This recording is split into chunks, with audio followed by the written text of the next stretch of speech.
Mr. Thiagarajan, your party president not once but twice has suggested that the people of Tamil Nadu would like to see Rahul Gandhi as Prime Minister. In that event, Mr. Thiagarajan, why is the DMK contesting elections? Why don't you just give all the seats to the Congress? I think that's a bit of a joke question.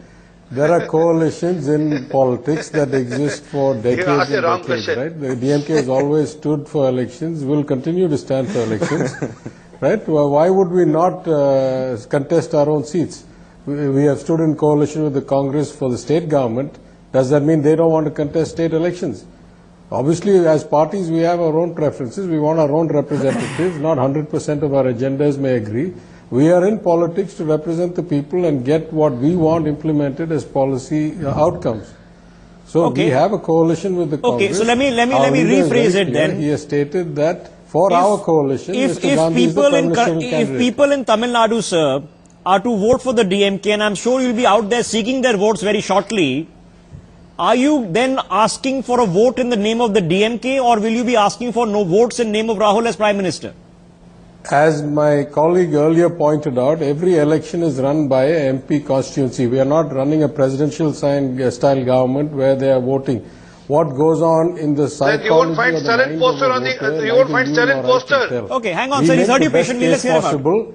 Or Karnadiji poster. We make the best case possible to the people. If they approve, they vote for us. Mr. Thiagarajan, what is, as of this date, a Congress alliance is offering you, or that the Congress government potentially in the future can do for the state of Tamil Nadu, that this government hasn't done or can't do? Well, I think broadly our priority has always been more federalism, enhanced states' rights. I want to make a point before I come back to your question. You asked earlier, what are fractious coalitions good for, or do we have a real problem with fractious coalitions? I would actually say that the whole legislative component of democracy has broken down a lot, especially after the anti-defection law and with the kind of blurring of the lines between the parliament and the courts.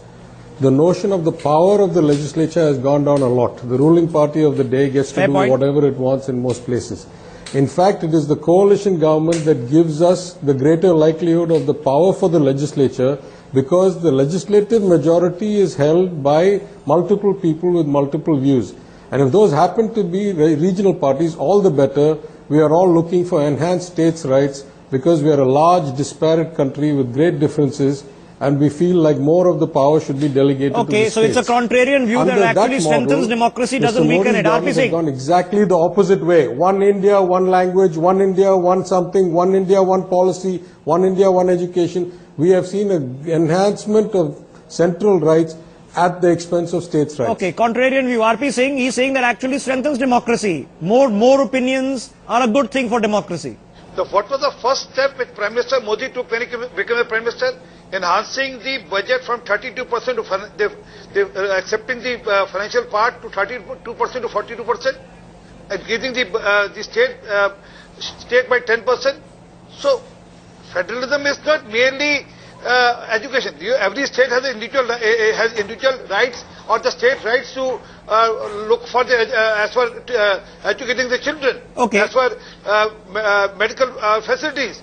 So, but when it comes to nation, can I answer Mr. Singh about the mathematics? When I get a chance, when it comes to the 32 to 42.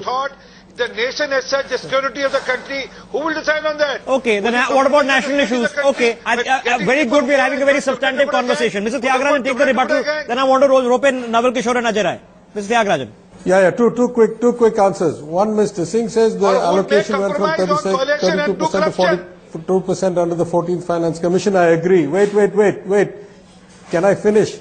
So, except for the fact that the NDA government has set aside almost 2 lakh crores a year under cesses and not put it into the divisible pool. So that mathematically, if you look at the money given to the states, under the new 42% regime, it is no greater than the states were getting under the 32% Okay, so it's financial, so without 2 lakh crores as a year collected outside the tax pool in Okay, I'm short of time, Answer sir. number one. Okay, Answer number two, the question that he asked that says, shouldn't there be some national policy? Of course there should. We are not saying 100% devolution of power.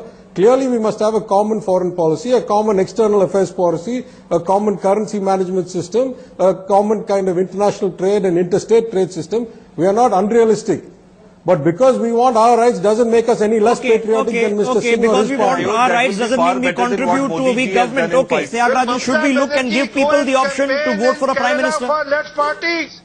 RP Singh, I'll leave the last word with you. Mr. Tyagarajan. I don't understand why that makes the system any better.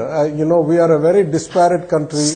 Anybody who looks at the statistics, not just language, culture, history, in per capita GDP, in education levels, in access to healthcare, in sanitation, in human development index, whichever way you look at it, the states have kept on diverging since independence, and we are completely different places at different parts of the country. I don't understand that how necessarily we improve the quality necessitates of democracy that a prime ministerial by form forcing a of government perhaps is not the presidential answer style for us. election. Okay,